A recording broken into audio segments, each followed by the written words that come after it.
Olá, olá, estudantes de História do Brasil. Tudo bem com vocês?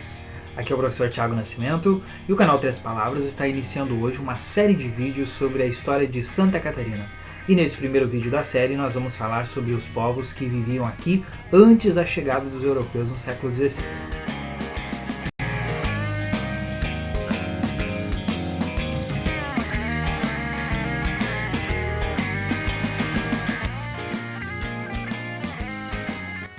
Assim como a história do Brasil não começou em 22 de abril de 1500 com a chegada de Cabral, a história de Santa Catarina também não. Antes dos europeus chegarem aqui, muitos outros povos já haviam passado pelo nosso território, haviam povoado esse lugar. O segundo vídeo da nossa série vai abordar os povos indígenas que aqui viviam quando da chegada dos europeus no século XVI. Mas nesse primeiro vídeo nós vamos estar falando especificamente sobre 3 povos diferentes que estavam aqui ainda antes da chegada dos indígenas. Quem são esses povos? O primeiro deles corresponde ao que os arqueólogos chamam hoje de tradição Umbu e Humaitá. Teriam vivido aqui aproximadamente há 10 mil anos atrás, entre 10 e 8 mil anos atrás. Esses povos se espalhavam principalmente pelas regiões sul do Brasil, Paraná, Santa Catarina e Rio Grande do Sul. Aqui em Santa Catarina eles teriam vivido entre as regiões do Planalto para o litoral. Não se sabe exatamente muitos detalhes sobre esses povos, o que se sabe é que eles eram caçadores-coletores nômades, que eram ágrafos, né, como a maioria dos povos nessa época, então não conheciam ainda a escrita, e que teriam arte rupestre simples. Algumas inscrições rupestres encontradas em nosso estado são atribuídas aos povos dessa primeira tradição. Não há relatos confiáveis sobre o que teria acontecido para que esse povo tivesse sido extinto. Acredita-se que teriam entrado em confronto com povos que vieram depois deles, talvez até os próprios povos indígenas.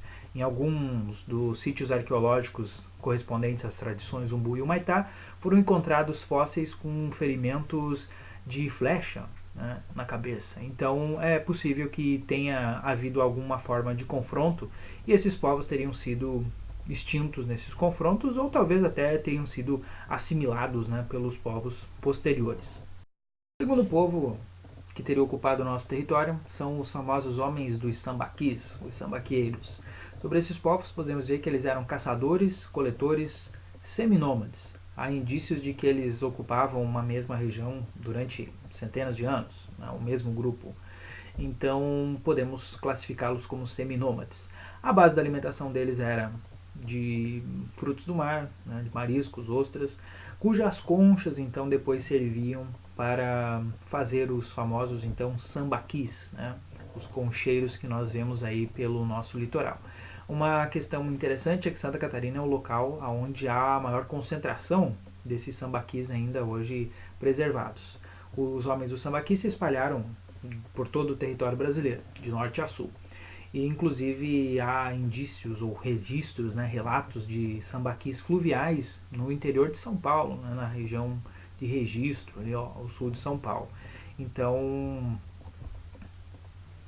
não era exatamente uma exclusividade do litoral. Porém, ao longo do tempo, esses sambaquis não foram preservados e, inclusive, eram utilizados como material para pavimentação de estradas, para construções, de alvenaria, enfim.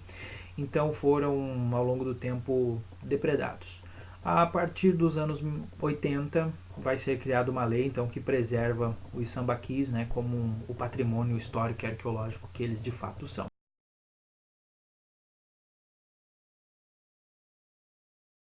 Sobre os homens dos sambaquis, então eles teriam vivido aqui aproximadamente há 8 mil anos e não se sabe exatamente o que teria ocasionado o seu desaparecimento, mas a mesma suspeita do caso do Umbu e Humaitá se aplica aos homens dos sambaquis. Provavelmente teriam entrado em confronto com os povos indígenas que nessa época aí, entre o ano 500 e o ano 1000, estariam migrando das regiões do norte do Brasil em direção ao litoral. Provavelmente os homens dos sambaquis, por serem tecnologicamente inferiores, acabaram sendo subjugados, né, talvez escravizados ou talvez assimilados, né, culturalmente dentro das culturas posteriores.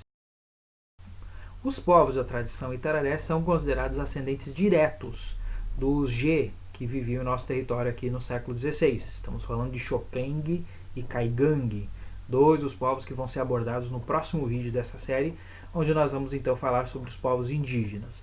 Mas a tradição Itararé, se nós temos uma palavra-chave que identifica esses povos, é cerâmica. Esses são o primeiro povo ceramista, né, a ter ocupado aqui o nosso território. Eram já então povos sedentários ou semi-sedentários, praticavam agricultura e muito provavelmente tenham então sido assimilados culturalmente pelos G, que estavam migrando aí a partir do ano 500 ao ano 1000. Então note que nenhum desses três povos abordados nesse vídeo estavam vivos, digamos assim, quando da chegada dos europeus. E a gente aqui reuniu eles, classificamos em tradição, né, a tradição Itararé, a tradição Umbu e o Maitá. Mas aqui nós estamos falando, nos referindo a uma série de povos. Então nos próximos vídeos nós vamos ver que esse processo não se restringiu à pré-história. O povoamento catarinense ocorrido já do século XVI em diante, a vinda dos açorianos, dos alemães, dos italianos e de tantas outras etnias, né, e nacionalidades que vão compor esse mosaico que hoje é o estado de Santa Catarina. Se você gostou, deixe o seu like. Se você não gostou, deixe a sua crítica, o seu comentário. Isso tudo é bem-vindo, é importante para o crescimento do canal. Então um abraço para vocês e até a próxima.